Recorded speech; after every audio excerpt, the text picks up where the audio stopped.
SC. Verma electric current in conductors का numerical 36. Find the potential difference VA minus VB in the circuit shown in figure. तो इस question में दो circuit diagram दी हुई है, ए और बी पार्ट में जो सर्किट डायग्राम दी हुई है एक्चुअली वो अलग फॉर्म में दी है, लेकिन वो ए का ही फॉर्म है. मतलब वहां पे जो दिया है वो इस तरह उसे अगर हम रीअरेंज करते तो इसी फॉर्म में वो डायग्राम आने वाली है. तो यहाँ पे हम देखते हैं कि ए और बी पॉइंट जो होगा उनके बीच में पोटेंशियल डिफरेंस कितना होगा ये फाइंड करना है, जिसके लिए E1 और इसके सीरीज में R1, E2 के सीरीज में R2 और ये R3 है, और ये इस तरह से पैरेलल कॉम्बिनेशन दिया हुआ है. तो जैसे हमने क्वेश्चन 21 में किया था कि वहां पे सीरीज भी पैरेलल कॉम्बिनेशन में थे, उस प्रोसेस से अगर इस क्वेश्चन को सॉल्व कर दे तो हमें इसका आंसर वन स्टेप में मिलेगा.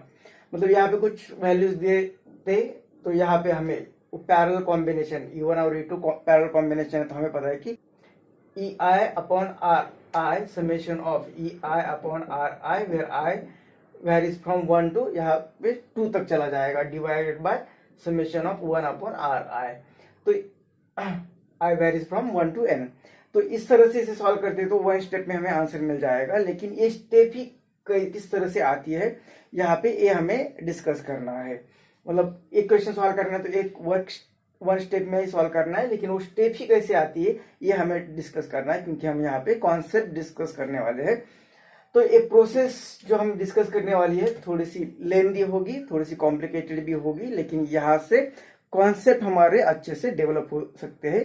इसलिए हमें लेंदी और कॉम्प्लिकेटेड प्रोसेस देखनी है, लेकिन लास्ट में जो स्टेटमेंट आएगा उस स्टेटमेंट से इस तरह के क्वेश्चन सॉल्व करना बहुत ही आसान हो जाएगा. तो यहाँ पे 1, 2 और 3 लूप हो सकते हैं, और यहाँ पे हमें इसके बीच का पोटेंशियल डिफरेंस फाइंड करना है. तो हम इस क्वेश्चन में पहले तो नेमिंग कर देते हैं. तो ये ए बी, यहाँ पे बी ऑलरेडी है, ए है, तो इसे सी नाम देते हैं और इसे डी नाम देते हैं. अब हम अलग अलग लूप चूज करेंगे. तो पहला एक ए लूप चूज करते हैं, बाद में ए लूप चूज करते हैं, और उसके लिए इक्वेशन लिखेंगे.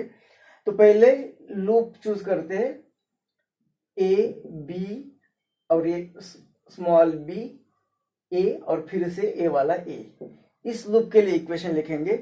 करंट की डायरेक्शन सपोज इससे यहाँ पे I2 करंट फ्लो हो रहा है, यहाँ से अगर I2 करंट फ्लो हो रहा है, क्योंकि यहाँ से जो I2 करंट आ रहा है इसमें I1 करंट फ्लो हो रहा है, तो ये I1 करंट यहाँ पे फ्लो हो रहा है.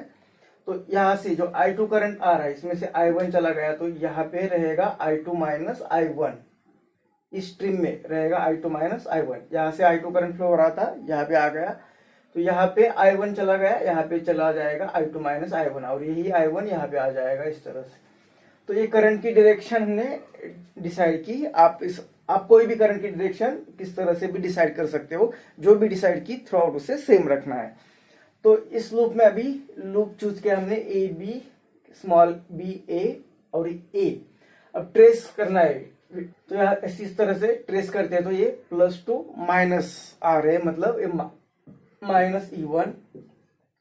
यहाँ पे करंट इस डायरेक्शन में जा रहा है, मतलब high potential to low potential. फिर से माइनस I1 R1, फिर यहाँ पे इस तरह से. अब करंट इस डायरेक्शन में फ्लो हो रहा है, I2 माइनस I1 करंट इस डायरेक्शन में फ्लो हो रहा है, मतलब ये होगा हाई पोटेंशियल, ये होगा लो पोटेंशियल. और हम ट्रेस इस तरह से कर रहे हैं, माइनस टू प्लस, मतलब हाई पोटेंशियल की तरफ जा रहे हैं, तो यहाँ पे आएगा प्लस. और करंट है I2 माइनस I1 और R3 इज इक्वल टू 0. तो ये आएगा minus E1 minus I1 R1 plus I2 R3 minus I1 R3 is equal to 0. ये I1 को अगर कॉमन ले लेते हैं तो ये माइनस E1 माइनस I1, ये R1, और ये माइनस R3. अभी माइनस I1, तो ये आएगा प्लस R3, क्योंकि माइनस I1 कॉमन ले लिया, तो यहाँ पे आएगा प्लस R3, और ये plus I2 R3 is equal to 0. अब I2 R3 इस साइड में भेज देते, तो ये minus E1 minus I1 R1 plus R3 is equal to, ये आएगा माइनस I2 R3. ये माइनस माइनस कैंसिल होगा, हर किसी का माइनस साइन कॉमन ले लिया, यहाँ के माइनस के साथ वो चला गया। अब हमें यहाँ पे I2 मिल सकता है, R3 को इस तरफ भेज देते तो I2 मिल गया, इसे इक्वेशन 1 कहते हैं। अब इसी तरह से हम ये दूसरा लूप ले लेते, ABCDA।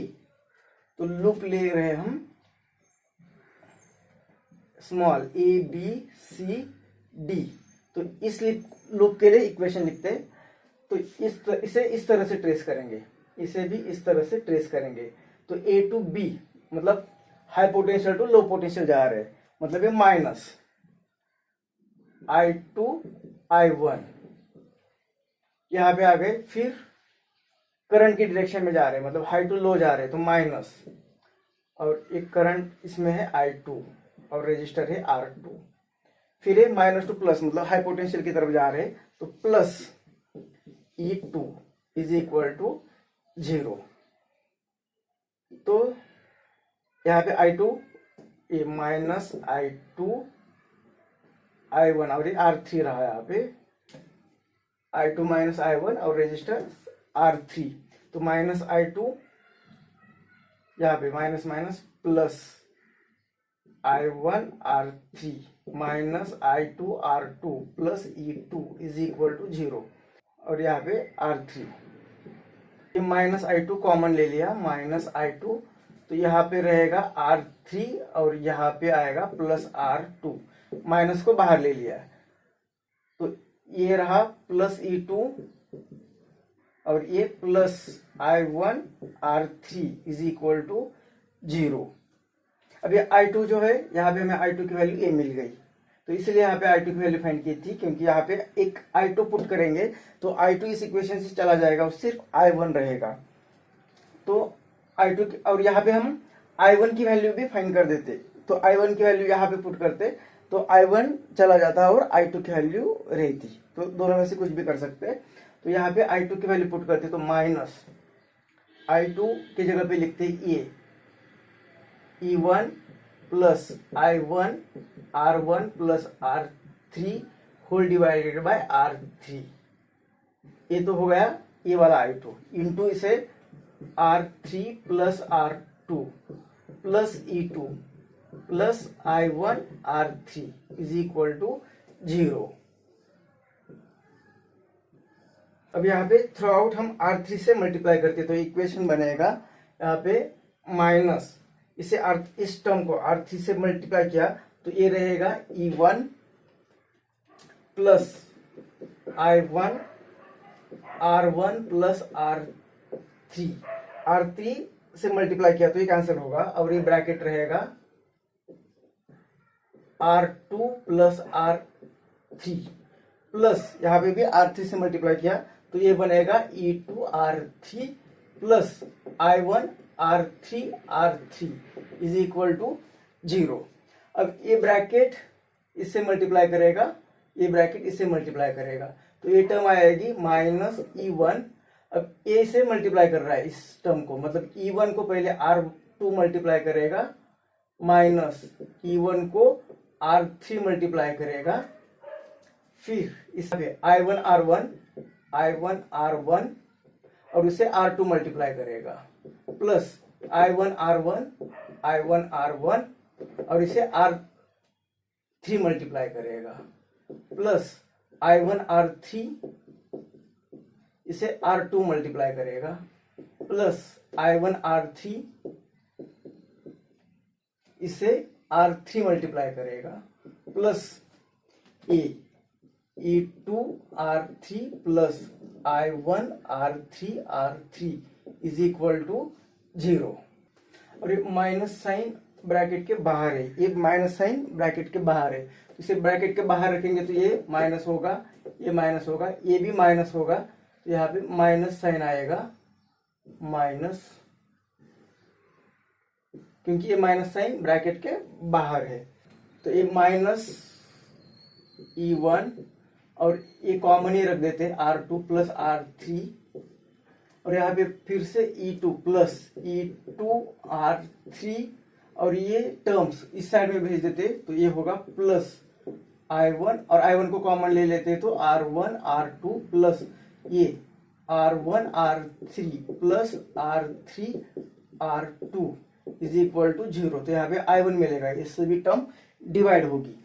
तो I1 इज इक्वल टू ये माइनस, ऐसे लिखते हैं E2 R3, ये minus E1 R2 plus R3, और ये पूरा ब्रैकेट यहाँ पे डिवाइड होगा। तो ये आएगा R1 R2 plus R1 R3 plus R2 R3, ये इतना आएगा I1। इसे लिखते हैं इक्वेशन 2। अब हमें फाइंड करना है VA माइनस VB। क्वेश्चन में ये फाइंड करना है VA माइनस VB। अब VA माइनस VB मतलब ये दोनों के बीच का पोटेंशियल डिफरेंस। तो अगर हम इसे इस तरह से ट्रेस करते, तो ये यहाँ पे इस तरह से ट्रेस करते, तो ये इक्वेशन किस तरह से लिख सकते हैं, VA, यहाँ पे इक्वेशन लिख सकते हैं हम VA, यहाँ से यहाँ पे प्लस टू माइनस गए मतलब नेगेटिव पोटेंशियल की तरफ गए, तो माइनस E1। फिर करंट इस तरह से जा रहा है, हमने पहले डिसाइड किया, तो ये plus to high potential to low potential, फिर से माइनस आएगा, और I1 R1 और इज इक्वल टू यहाँ पे आएगा VB। तो ये VA ये यहाँ पे आया, तो minus VB is equal to ये इस साइड में चला जाएगा, तो ये E1, ये भी इस साइड में चला जाएगा, तो I1 R1। अब ये I1 की वैल्यू यहाँ से पुट करेंगे, तो इक्वेशन आएगा ये VA minus VB is equal to E1 plus I1 की value A, E2 R3 minus E1 R2 plus R3 whole divided by R1 R2 plus R1 R3 plus R2 R3, ये हो गया I1 into R1। अब ये पूरा इसे E1 के साथ मल्टीप्लाई करेगा, तो ये आएगा E1 इसे मल्टीप्लाई करेगा R1 R2 plus E1 R1 R3 plus E1 R2 R3, इसने इसे मल्टीप्लाई किया। फिर प्लस अब ये E2 R3 और इसे मल्टीप्लाई कर रहा है R1 माइनस E1 R2 इसे मल्टीप्लाई कर रहा है R1, फिर माइनस E1 R3 इसे मल्टीप्लाई कर रहा है R1 होल डिवाइडेड बाय फिर से a bracket R1 plus R1 R2 plus R1 R3 plus R2 R3। अब यहाँ पे E1 R2 R1 और E1 R1 R2 ये प्लस है, ये माइनस है। इसी तरह से यहाँ पे E1 R3 R1, E1 R1 R3 ये प्लस है, ये माइनस है। तो ये E1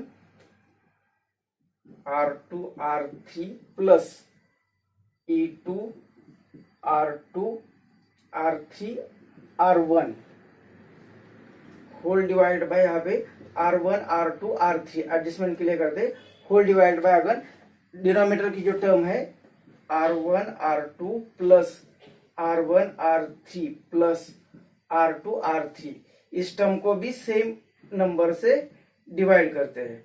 ये तो कैंसिल होगा तो कुछ फर्क पड़ने वाला है ही नहीं, लेकिन अब ये इसे डिवाइड करेगा तो R2 R3 कैंसिल होगा, तो यहाँ पे रहेगा E1 अपॉन R1 प्लस यहाँ पे R3 R1 चला जाएगा, तो यहाँ पे रहेगा E2 upon R2 whole divided by, यहाँ पे R1 R2 को ये डिवाइड करेगा तो सिर्फ रहेगा 1 अपॉन R3 प्लस ये R1 R3 चले जाएगा तो सिर्फ रहेगा 1 अपॉन R2 प्लस 1 अपॉन यहाँ पे भी R2 R3 चले जाएगा तो सिर्फ रहेगा R1। तो इतना आएगा potential difference between A and B। तो यहाँ पे हमें इस क्वेश्चन में लास्ट टर्म मिली potential difference between A and B is equal to E1 upon R1 plus E2 upon R2 whole divided by 1 upon R1 plus 1 upon R2 plus 1 upon R3। तो जो हमने 21 न्यूमेरिकल में भी किया था कि अगर इस तरह से बैटरी को पैरेलल कॉम्बिनेशन में रहेगी तो यहाँ पे समेशन ऑफ लिखते हैं हम EI अपॉन आर आई, हालांकि यहाँ पे इंटरनल रेजिस्टेंस था, यहाँ पे वो एक्सटर्नल रेजिस्टर्स होंगे। I varies from 1 to n whole divided by summation of 1 upon R I, I varies from 1 to n, जितने नंबर रहेंगे उतने नंबर।